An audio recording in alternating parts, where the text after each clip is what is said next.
안녕하세요. 다시 찾아온 어둠의 숨결입니다. 밤이 깊어지고 차가운 바람이 낡은 창문 틈새로 스며들 때 여러분은 어둠이 단순한 공허일 뿐인지 아니면 그 속에 숨겨진 모험가가 존재하는지 궁금해 본 적이 있나요? 오늘 저는 여러분을 생과 사의 경지가 희미해지는 소름 돋는 이야기 속으로 안내하려 합니다. 잘 듣고 계세요. 어쩌면 누군가 혹은 모험가가 여러분을 지켜보고 있을지도 모르니까요. 그 시절엔 당연히 하필 수영장 같은 거 없었고 그래도 꽤 큰 동네에 살고 있었는데도 수영장에 가려면 버스 타고 한참을 나가야 했었죠. 제가 구조변을 꿈꾸게 된 건 한 사건 때문이었어요. 그때가 초등학교 4학년 때인가? 당시 여름방학이었고 이름을 잃어 교회에 갔었는데 목사님께서 청소년부 아이들을 다 모아놓고 하시는 말씀이 저랑도 꽤 친하던 5학년 형 한 명이 바로 며칠 전 계곡에서 죽었다는 거예요. 무슨 금리가 있다거나 비가 와서 불이 든 것도 아니고 심지어 가족끼리 다 놀러가서 많이 보고 있었는데도 아무도 그놈의 죽는 걸 알아채지도 못했고 죽고 나서도 한참이 지나서나 동일 온 사체를 보고 알았다는 거죠. 그 시절엔 라이프가드나 구조대 일터가 있던 시절도 아니라서 그런 사고가 있으면 도움을 청할 것도 없이 그냥 죽을 수밖에 없었던 거죠. 전 예배당에서 그 이야기를 듣고 있다가 문득 내가 그런 사람들을 중해줘야겠다 그런 생각이 들었고 그때부터 수영장을 찾아다녔던 것 같아요. 부모님은 의외로 흔쾌히 허락하셨으며 사람을 구하는 일은 정말이지 값지고 의미 있는 일이라고 물론 너가 위험한 건 원치 않지만 어린 네가 그런 생각을 했다는 것 자체가 대견스럽다며 아주 적극적으로 빌어주셨죠. 그렇게 도에서 열리는 수영대회에서도 입상하고 고등학생이 되어서는 아예 수영선수가 되는 게 어떻겠느냐는 감사년을 건의해도 제 꿈은 끝까지 구조대가 되는 곳이었고 언제나 확고했어요. 지금은 아니지만 안타깝게도 당시엔 적어도 제가 알고 있기론 제대로 된 잠수 구조 인력은 민간에서만 운영하고 있었죠. 기념식으로 운영되던 잠수팀이었는데 지금으로 치면 주로 바닷가나 계곡에서 보이는 라이프가드 같은 느낌의 일을 계약해서 하기도 하고 장마철이나 탱금없는 폭우에 사고가 발생하면 돈을 받고 현장으로 출동하기도 했었죠. 당시에 저는 들어가자마자 팀에서 계약을 했는지 거의 1년 정도는 바다에만 있었어요. 그동안의 노력이 헛되진 않았는지 팀원들은 H가 들어왔다면 출조세워줬고 처음엔 실제 현장에서 구조를 하고 통제하는 게 수영장과는 많이 닮았지만 그것도 잠시 꿈에 그리던 구조대 활동을 할 수 있다는 것부터가 너무 벅찼었고 그 일에 자부심을 가지고 있다 보니 조금은 실시간이었지요.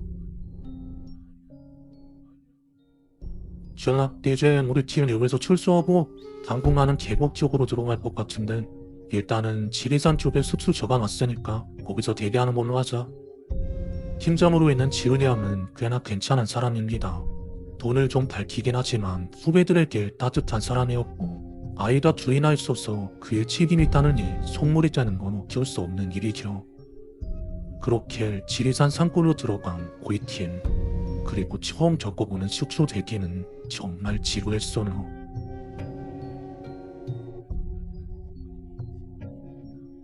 김열은 아무것도 없는 지리산 산골짜기에서 남자들 대여섯 명이 한 방에 적혀있는 건 그러나 다른 팀원들은 술이라도 먹고 시간을 보냈지만 저는 그런 쪽과는 거리가 좀 있어서 처음 며칠은 그냥 멍하니 쉬다가 그 다음부턴 체력이나 기를 겸 등산랑 지두장창 했었죠. 그리고 그날도 어김없이 혼자 산을 타고 있었어요.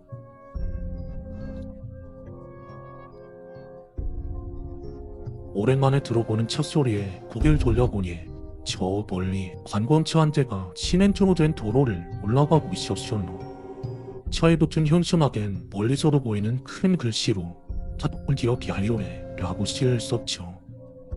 좋겠다. 저건 일도 못하고 남자놈들이랑 골반을 틀어박혀있는데 마침 심심하던 절 첫 길을 따라 올라가 보니 관광차는 꽤나 커다란 계곡에 자리 잡고 있었어요. 저는 동네 나실라움 느낌으로 어슬렁거리고 있었는데 어느 부서 분이세요? 제 또를 찡그려 보이는 여자 성우 한 명이 제게 발을 걸었어요. 그냥 이 근처 사는 사람이에요. 차에서 내린 지 얼마 되지도 않았을 건데 벌써부터 술을 따고 있는 아저씨들이 보이고 그렇게 어중간하게 인사를 마치고 지나가는 얘. 이리 와서 순잔하고 가요. 바로 옆에서 듣고 있던 꽤나 높은 직급으로 보이는 아저씨 한 명이 제게 술을 권하더군요. 저는 술도 좋아하는 편이 아니었고 원래 같으면 거절하는 게 맞는데 옆에서 빤히 바라보는 여자 사원 때문인지 그 술잔을 받아버렸어요. 그 뒤론 서원도 아닌 제가 오히려 서원들보다도 더 신나서 놀았죠. 자네 장수 보라고? 얘 힘들면 언제든 연락해. 내 자리 하나 만들어 봉제. 저한테 술을 권하던 아저씨는 알고 보니 이 회사 상무라고 하더군요. 제가 턱 마음에 들었는지 여자 사원과 저 그리고 그 상무 아저씨까지 셋이서 따로 테이블을 만들어서 술을 마셨고 전 태어나서 그렇게 술을 들이부어본 적이 처음이었는데 어릴 때부터 오랜 시간 운동을 해서 그런 건지 전혀 취하지도 않더라고요. 잠시 후 보면 위험하지 않아요? 당연히 일러 마셔. 그래도 각지일 일이잖아요. 아무나 할 수 없는 일이고. 여자 사원도 제가 하는 일에 대한 이야기를 듣고 제게 꽤나 호감이 있어 보이는 듯이었어요. 제 입으로 말하기 좀 그래도 솔직히 외모로 끌리는 편은 아니었거든요. 그런지는 그러다 문득 비 오는? 비가 내리기 시작했어요. 처음 한 방울씩 떨어지던 빗방울은 금세 붉어지고 있었고 어느 순간부턴 들려오는 빗소리가 지금껏 심상치 않은 느낌이었죠. 꽤나 깊은 계곡엔 서원들이 들어가서 수영을 하고 있고 어차피 젖은 터라 비가 무슨 상관이냐 열심히 수영하고 있더라고요.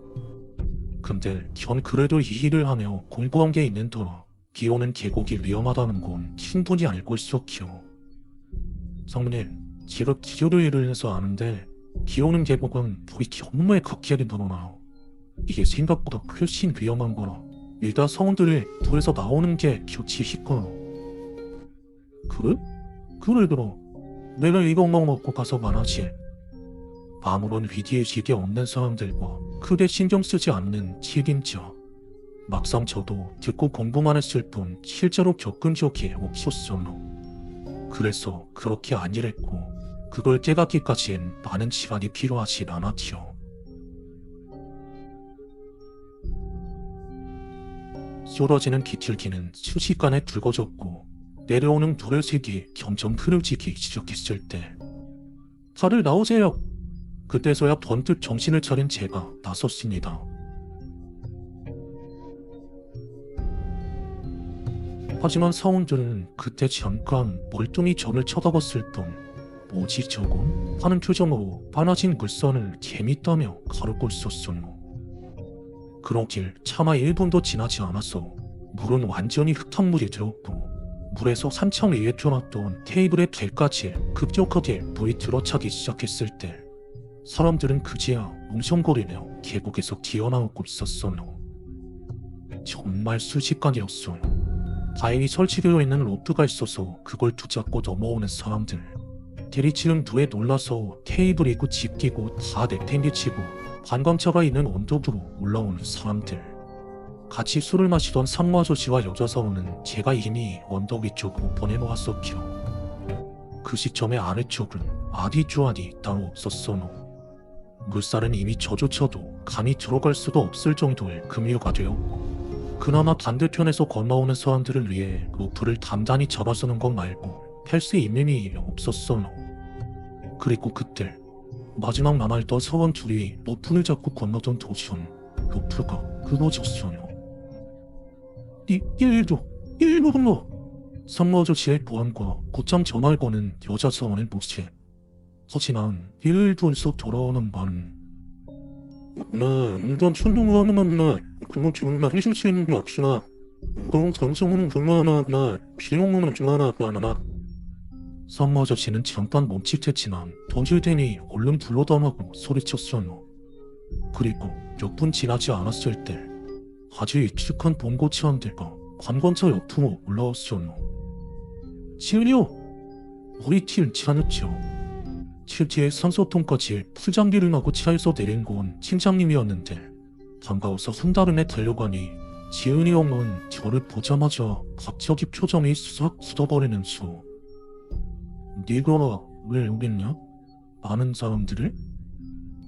들? 전 그놈이 그런 말투로 말하는 건 처음 봤어. 밥 먹다가 벌레라도 씹은 듯한 표정에 짜증이 가득 섞인 말투. 아니요, 아닐 길. 일단 알긴 아는데 오늘 처음 본 사람들을 저도 휴지 읽겠습니다. 지은이 형의 표정은 그나마 살짝 풀리는 듯 했어요. 지랄하지 말고 넌 절대 나서지 마. 그냥 부만 써. 그러더니 다이린 마스크를 내려쓰곤 불어난 계곡으로 곧장 뛰어들었어요. 물론 안전을 위해 몸엔 두꺼운 로프를 묶었죠.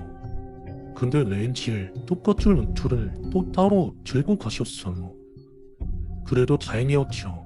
저의 팀장인 지은이 형은 저와 비교도 할 수 없는 경력의 베테랑이었고 물속으로 들어가는 뒷모습은 그렇게 듬직할 수 없었어요.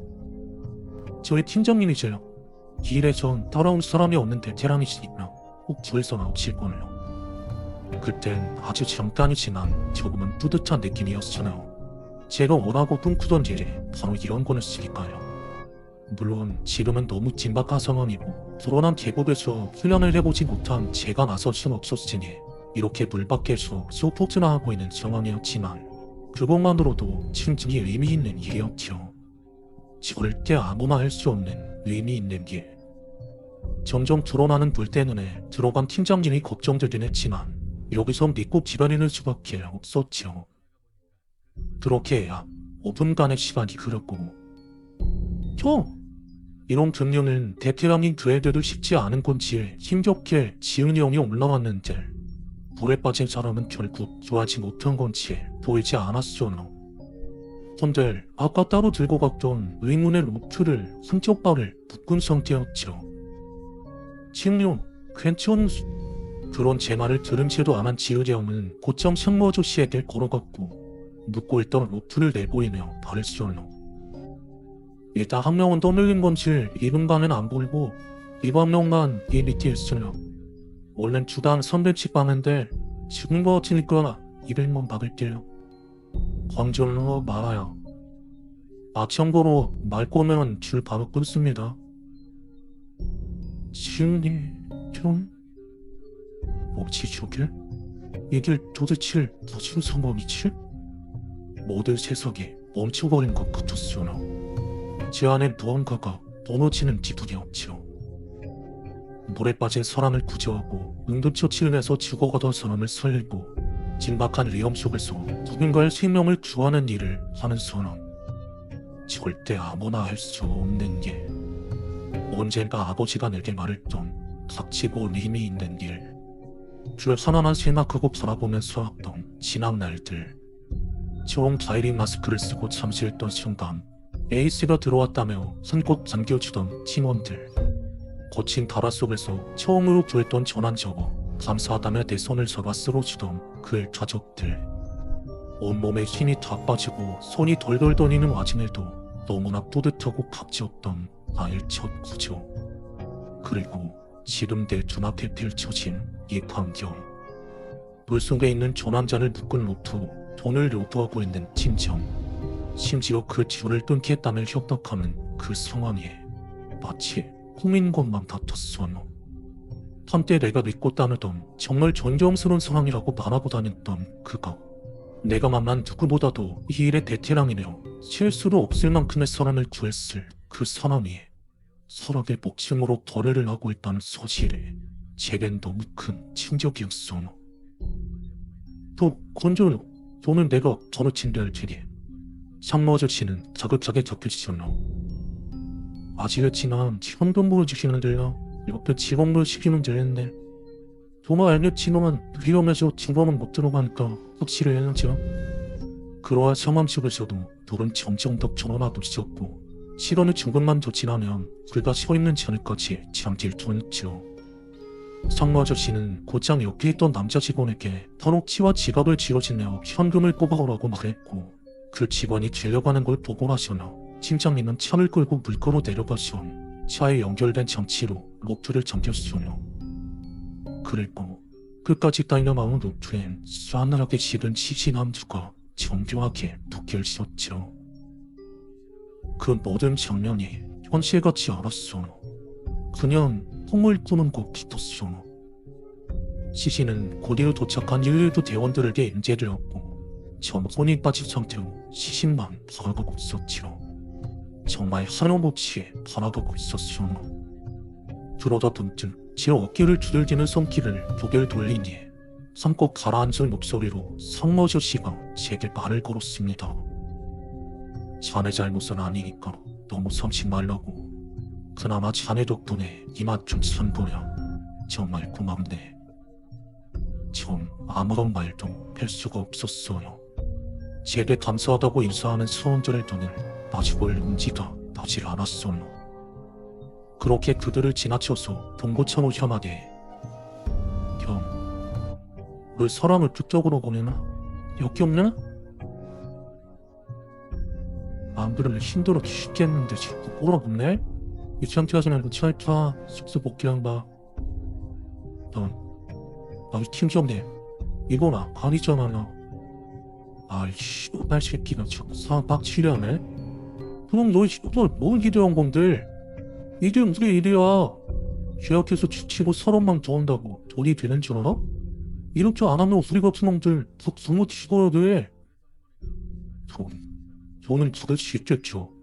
근데 적어도 사람 고침줄을 자른을 만회하는 돈 하면 안 되는 거잖아요. 뭘 빠질 사람을 구하는 길 이게 일이잖아요. 그래. 이래서 너 같은 감성을 저지는 이 새끼들은 이 일을 하면 안 되는 거야. 누구 왜 잘난 네 생각처럼 경이롭게 싫은 줄 알아? 현실을 벗을자. 당장 내 새끼를 밥벌이도 못하는 판에 너들도 하고 누굴 살려. 밥을 고맙다고 지켜 세워주니까 네가 영웅이라도 될 것 같아? 난 내내 지금 자네부터 사랑한 거하고 저 사람들은 고맙다고 가면 나 씨발 뭐 먹고 사냐고. 그냥 꺼져. 힘들어 죽겠는데 쓸데없이 힙한질이 하네. 팀장님은 물이 잔뜩 먹은 몸을 이끌고 봉고차에 올려 산을 내려갔어요.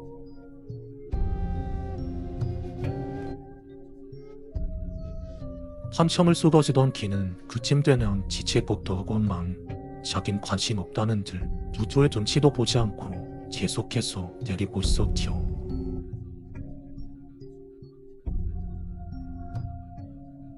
전 걸어서 숙소까지 내려가면서 참 많은 생각을 했어요. 숙소에 도착하니 별세상의 일인 양 내가 나갈 때와 똑같이 누워있는 팀원들. 내리붙는 비의 습기를 잔뜩 머금어 불쾌하게 짝이 없게 변한 제일 공기들. 봉고차는 숙소 앞에 있었지만 팀장님은 보이지 않았어요. 제가 느닷없이 짐을 싸기 시작하니 놀라서 왜 그러냐 묻는 팀원들에게 제가 무슨 말을 할 수 있었을까요? 그렇게 전 팀을 나왔고 시간이 지날수록 더 큰 회의감을 느끼며 결국은 부조대를 그만두게 되었어요. 그리고 그 와중에 참 재밌는 인연이죠. 저는 팀을 나와서 한참을 쉬다가 그 회사에 들어갔어요. 성로 아저씨는 하늘같은 제 3사가 되었고 그때의 여자 직원은 제 와이프가 되었죠. 그리고 많은 시간이 흘렀지만 아직도 한 번씩 와이프가 제게 묻곤 해요. 그때의 당신이 자기 직업에 대해 말할 때 느꼈던 그 자부심이 아직도 눈에 선한데 그렇게 그만둔 게 아쉽지 않느냐고. 정말 오랜 시간의 생각이었고 같은 질문을 꽤나 많이 받았지만 제 대답은 이렇게 해서 오늘의 이야기는 여기까지입니다. 여러분은 어떻게 생각하시나요? 혹시 여러분만의 이 이야기에 대한 해석이나 소름 끼치는 점함이 있다면 아래 댓글로 남겨주세요.